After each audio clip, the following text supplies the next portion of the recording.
Let's come back home now and take you to Cape Town, where residents of Masiphumelele were left stranded after a fire destroyed over 1,000 homes recently. They are now pinning their hopes on the provincial government's promise to erect 1,100 new structures by next month. ENC's Nadine Teron is tracking that story for us. That time lucky, I hope, Nadine, you can hear me and stay with us. What's happening on the ground? It is good news to hear that the new structures will be built by next month. Yes, indeed. It is good news, but on the other hand, the residents here have been homeless for almost 2 weeks now. They've spent Christmas and New Year's Eve without shelter. You can imagine this is it's more than 4,000 people who have been displaced since this fire on the 17th of December, and they've had to find a place to stay with friends or family in the area. And where I'm standing now, I'm looking at a lady who slept on a mattress between two shacks, and she's got two small children, a 2-year-old and about a 6-year-old, hanging around. The city distributed mattresses and blankets and food parcels to everyone, but it's taken quite a while for the city to get the national government's funding, which has finally been approved, and soon the 35 million will be made available. Houses are going to be it's going to be built today.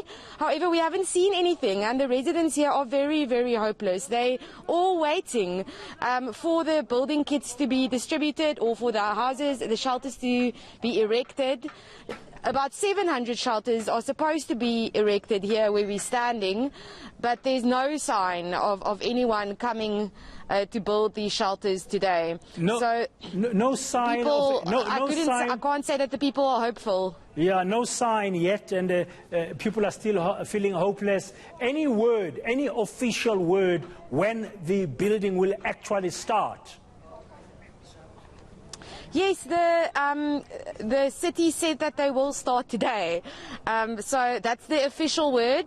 The building will start today. We've also got the Minister, Lindiwe Zulu, visiting the residents, and she's going to meet with them now at 10. So perhaps the building will start after the Minister's address. The people are not really interested in hearing speeches. They want houses. So we're just hoping that will start today still. Yeah, that there should be no further delay. As you said, people not feeling very, very, very hopeful. What time are you expecting the minister there, Nadine? We are expecting the minister at 10, when we'll also speak to her and ask her questions about the relief available to these people, because shelters will be provided in a month's time. But what about the rest? You know, rebuilding your whole life, and in a pandemic. I mean, you can also imagine the effects this disaster has had on the spread of the virus in this neighborhood, with 4,000 people moving into other people's homes. They can just sleep there. So in the day they sit in the streets waiting around. They don't have anywhere to go. Yeah, the need for relief is very urgent. And of course, as you correctly said, the big question is what happens between now and next month, when the building is supposed to be completed. Have any people there, from what you've heard, taken shelter elsewhere? Like, has the local authorities provided them with shelter, emergency shelter?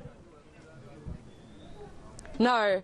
None that I know of. I don't know of any emergency shelter. All the people I spoke to are staying here between the shacks or with friends and family. I don't know of any emergency shelter that was erected or where people are staying. All I know is the city distributed food parcels and mattresses. That's what they also said here. Yeah, it's a sad state of affairs. It's tragic for those 4,000 people there. Thank you very much, Nadine Teron in Masiphumelele. Still waiting, and they are a little bit feeling hopeless at the moment. There's a level of hopelessness, understandably, weeks and weeks after those fires. They had some assistance, but really it is no comfort for them. They want their structures to be re-erected. Money has been approved, we understand, and they are still waiting. And Minister Lindiwe Zulu, according to Nadine Teron, will be visiting the area at 10 o'clock this morning. More questions than answers at this stage regarding Masiphumelele residents.